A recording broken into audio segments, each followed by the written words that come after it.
insane. You know you're dealing with a hot topic when we start talking about it, even though we go to break. we can't stop to bring it up. And the one that we're talking about, of course, is this homeowner association that from Sacramento, California, that ended up opening up a bill one day saying, "Oops, the city said you owe over $11,000 in water bills, and by the way, there's a lot of late charges, fees, and interest. Yeah, because most of it's added. past due. Yeah. Yeah. Hey, folks, great to have you with us. This is Where You Live with Gene and Tony. We're broadcasting from the Concierge Landscape Studios and brought to you this hour by Extreme Exteriors and American Family Insurance, the Kim Bennett Agency. Well, Tony, let's delve into this story. This is from the Sacramento Bee. Yeah, how did this happen? Yes. And, of course, it says that, imagine opening up your mail and finding $11,300 in the city of Sacramento for water charges, and most of it past due. That's what happened to a Richard Cleverly, president of the Sierra Oaks West Homeowners Association. He discovered that the city had been charging for metered irrigation for the association's 48 homes for more than 2 years, but because the city apparently had the wrong mailing address, the first 2 years' worth of bills, they never reached the mailbox. Instead, it says it bounced back to the city. Yes. And I guess the city at that point didn't think it was anything. They got the mail returned to them for a bad address, and they didn't think there was a problem. Yes. What? Exactly. I think one of the things that we should probably say here, or I want to interject here from the get-go, and that is the whole idea of a bureaucracy. That is, one of the things what is it that people get upset with about government sometimes? You can't accomplish anything. You can't get the information you need. There's too much red tape. You can't talk to anybody you need to talk to. Yeah. People you do talk to don't have the authority and power. And folks, you got to realize that the larger any organization is, the more the possibility is that there's a bureaucracy in place. That's right. There's a bureaucracy in place even in free market organizations. Let's take a look at an organization the size of Bill Gates' company. Microsoft. Well, that's a big company, isn't it? Yeah. Do people have the same issue with being online a long time, trying to get someone to talk to? Sure. Why? Because the larger the organization, the harder it is to get someone. You're dealing with someone, when you have a huge organization, you're dealing generally with one person who is dealing with such one small cog in the wheel.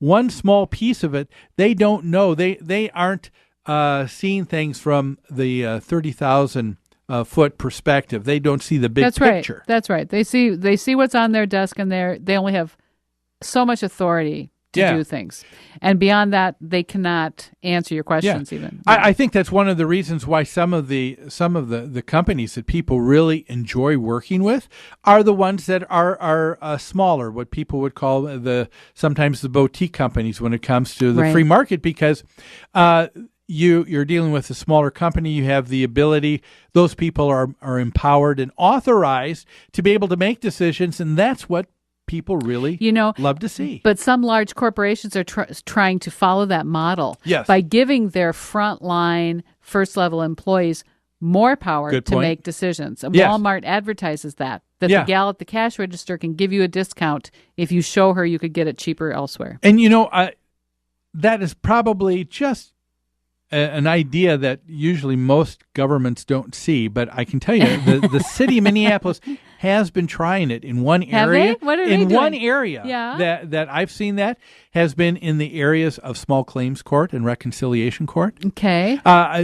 You deal with people. You may be on phone a little bit, but once you reach someone and talk to them, you have people who are really helpful. If you go in and talk to someone, they're really helpful. They really walk you through the step by step to make sure that it's done correctly. So you don't have to come back because they said, "Oh, it wasn't done correctly." Sure. Come back again. Sure. Interesting. So I appreciate that approach, but boy, you got to know that in a government, you're not going to get that. They saw that in Sacramento with this association, and because they weren't receiving billing. Now, you said this happened in Minneapolis too a few years ago. Yeah, and I think people were getting bills. They were just wildly erroneous. They were wrong bills, and I think it was during a period where Minneapolis had switched to new software to do their water and sewer and trash billing. And all of a sudden, people were getting bills that were just crazy out there, thousands of dollars, when they usually use less than $100 of water and sewer. And the city was very recalcitrant. They were not going to correct the bills. I remember the stories in the newspaper at that time was, sorry, this is what the bill is. This is what you pay. Yeah. And I think, if I'm not mistaken, because we dealt with that with several of our clients. I had one association in Minneapolis that because they were at the same time that you said that this was happening was the time that this association started. And so you've got more units coming online. So there's more, the water usage is growing. Yes. Yeah. So you have, so right now there's like 13 different bills that come for this one association. But we were receiving only 12. We weren't receiving the 13th. Yeah. Because that came online last. That was the irrigation, just like it was dealing with here. And all of a sudden, here we are. The association is now 3 to 4 years into their existence. And they said, City of Minneapolis said, "Whoops, you haven't paid the water bill for 2.5 years." They owed over $22,000. So it's very similar to this situation. And they hadn't paid the water bill because they hadn't gotten the water bill? Because they hadn't received the water bill, because in this particular case, they had old information from a developer who was no longer around. So they're sending the bill to the wrong place. So it's exactly the circumstance. Yes. So what did the city of Minneapolis do in that case? I can tell you that I think the city of Minneapolis was much nicer. You were right.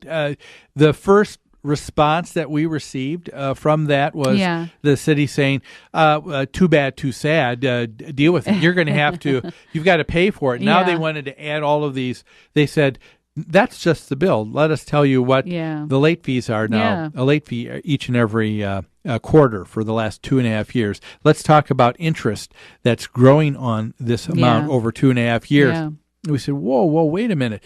Well, one of the tricks that I found that has always been helpful when I'm dealing with someone is if I'm dealing with someone who doesn't have the authority, you don't have what they call the social skills. Well, I hope so, Eric. I hope so. I think you have the social skills. But one of the things that I've tried to do is you got to continue to be nice to someone, and you just say, okay, I understand that you don't have the authority. Right. I would like to please talk to your supervisor. Right. And then you're nice about it. And then you talk to the supervisor. They may not be able to, but then you say, I'd like to talk to your supervisor. Yeah. And then I'd like to talk to your supervisor. No, this will take a little bit of time. Yeah. And you may have to go through a few people, but finally there's someone who's a larger picture who finally says, "Oh, wow, you're right. This is not correct." And whereas all those other people, it's not that they weren't willing, they were afraid that they didn't have the authority to. Probably absolutely didn't have the authority. Right. If they give you that, they have to answer to someone above them for having done that. So you have to realize that there's someone who does have authority, and we finally got to a point where they said, okay, all the late fees, all the interest, we're going to take that away. Next, they said, okay, 2.5 years is a long period of time. We said, how about if we paid it back, in increments? Yeah, I see. You set up a payment plan, a repayment plan. Yeah. And so we were billed this over 2.5 years, give us 1.5 years to pay it back. And they said, well, no, but they did come back to 1 year, so we ended up having 1 year. Yeah. Well, we ended up saying, okay, we can live with that. Yeah. But again, that's dealing with compromise, but you don't get it from the first call. Sure. That you get. Sure. And but the one thing that that comes out in this article that's interesting, I think we need to talk about, and that is there was some feelings by people in this association. They thought that because it was late, that they weren't responsible for paying this. That they weren't responsible for the water charges at all? Uh-huh. Huh. I'm yes. not sure about that. Yeah, you know. What do you say? Yeah, it says, on the other hand, should the property owners have to pay for service where bills were never delivered? Many people think it's unfair to look back at all, you know, if you didn't bill. Okay. So they used the water. They're not saying they didn't use the water. They're saying, but you forgot to bill me, so I shouldn't have to pay. Yes. Well, I tell you what, we need to take a break. When we come back, let's address that situation. Is it fair for someone to expect that they shouldn't have to pay this bill because someone was unable to get an invoice to them? We will tackle that question and more after these messages.